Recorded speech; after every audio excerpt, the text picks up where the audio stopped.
This is CBS Eye on the World. Here's John Batchelor. Holocaust Remembrance Day in January, and we reflect upon it now, Malcolm Hoen Conference of Presidents, Major American Jewish Organizations, because we're joined by Sami Steigman, born in Romania, and in 1941, Sami and his parents were removed forcibly to the Mogilev Podolsky labor camp, where Sami, too young to work, was the target of Nazi abuse. Sami, a very good day to you. The first and important thing is Holocaust Remembrance Day. What does it mean to you now, a very young 82 years old? Good evening to you, Sami. Good evening. Okay, I'm very honored to be part of your program. The interesting part is that I was too young, only a year and a half, and we were deported by the Romanians. Although the city where I was born, Chernobyl, was part of the Austro-Hungarian Empire in an area called Bukovina. In June of 1941, when the Wehrmacht attacked the former Soviet Union, behind the troops, besides the Einsatz group and the killings group, the Romanian troops, they annexed two areas, Bukovina and Basarabia. Once they annexed the area, that's why we were deported by the Romanians and not by the Germans. Being too young to work, number one, I have no memory of that period of time. And until the Eichmann trial in 1961 in Israel, the Holocaust survivors felt guilty, ashamed, and like victims. And they wanted the children to grow up and to have a normal childhood. So they did not talk to the children. So the fact that I have no memory of that period of time, for me, it's a blessing in disguise because I don't have to relive those horror stories every single day like the older children.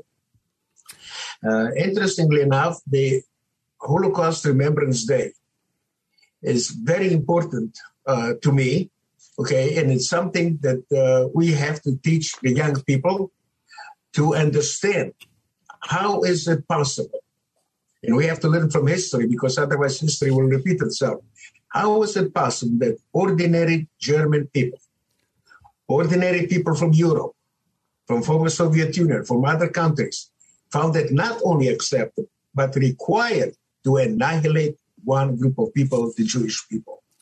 So the other thing is that I don't know if everybody knows, but the State of Israel,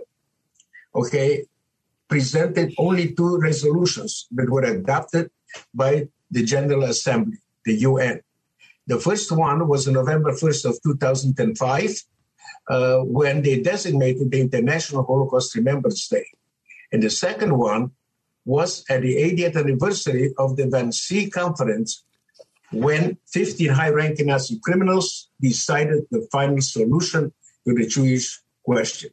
I was very proud and very honored, to be invited with 4 other survivors by the Israeli ambassador to the UN to witness, that historic moment when by consensus, even Iran did not dare to call for a vote.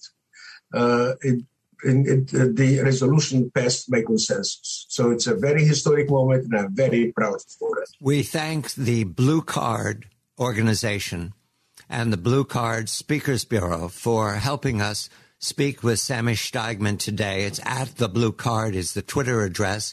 Malcolm, you have questions for Mr. Steigman. I do. And please call me Sam.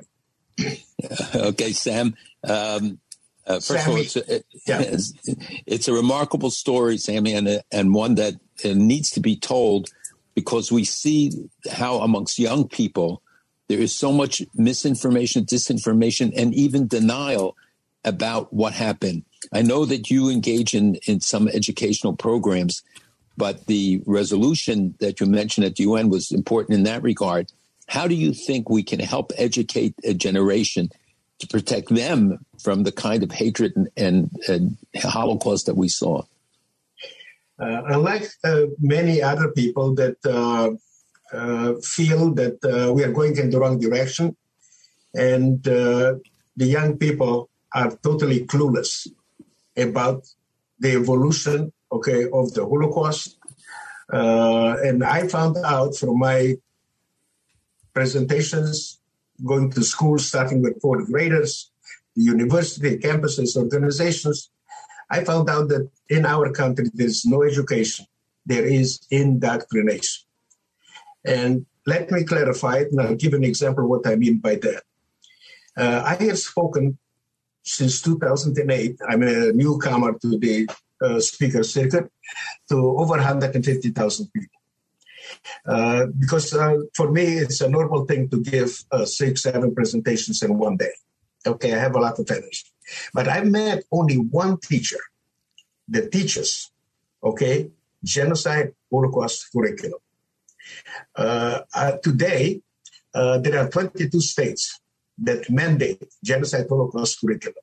But that teacher teaches for a full year, World War II, genocide, and Holocaust. A few teachers teaches for a semester. Most of them only for a few days, and they don't have a standard curriculum that, okay, everybody teaches the same thing. And I spoke for 6 years to 735 seventh graders. And I asked the teacher, and I said, Gene, how many students are in your class? And he said 50. And I said, wait a minute. Okay, this is a state that mandates genocide and Holocaust curriculum. How come you have only 50 students? And he said, it is an elective course. And we have to be very precise in using words, okay, because mandate, required to teach genocide, Holocaust curriculum means nothing. It's an elective course. And that's why I'm saying, it's unfortunately, there is a lot of indoctrination, okay, in schools. And my mission in life, my mission is an acronym for the word emet, which is truth. And this is to educate the next generation, to motivate them to be the best they can be, to empower them to be upstanders, because all the tragedies in the world, genocide and Holocaust, okay, happened because the world stood by and did nothing. And I want to be an upstanders because as a bystander, whether they know it or not, they are part of the problem. As an upstander, they become part of the solution. And I also teach them about tolerance. Means different things to different people. For me, it means, okay, to accept other people's opinion, other people's culture. I can summarize it with one word: respect. Respect for oneself, respect for other people, other people's opinion. Malcolm, I learned from the news that there are tens of thousands of Holocaust survivors in the United States. To your understanding, Malcolm, Sami is an extremely articulate survivor. Are all these survivors given opportunity to speak to the young people? Does that happen routinely, Malcolm? Well, first of all, many of them are not capable. Many of them in the 90s, even 100 years old. There are some even in their mid and late 90s who are speaking like Sami. And it's only an eyewitness that can impress upon young people who today are so subject to the disinformation in the internet, and they turn to those sources. 22 states mandate Holocaust education, but as Sami said, it depends on the implementation of that mandate, whether on campus or not. We saw the difference that students who went to a campus, a university which had Holocaust education, knew much more. More than half could not identify a concentration camp, did not know what Auschwitz was, didn't know about the 6 million. And this is in the United States, let alone in other countries where you have massive Holocaust denial. So messages like Sami and the fact that this generation is rapidly passing, and Blue Card does so much to help feed them and take care of them. Many of them live below poverty level. They lost their families. Many of them came alone. Some rebuilt families in miraculous ways. But it's really an untold story of this. And that's why having Sami on is so important, that people be reminded, Jews and non-Jews alike, because we all end up paying a price for it. We thank Sami Steigman. The website to learn more about Sami's presentation is samispeaks.com. We also thank the Blue Card. Sami Steigman, born December 21st, 1939 in Chernovitz, Bukovina. He was with his parents in a labor camp in Ukraine. And that is a place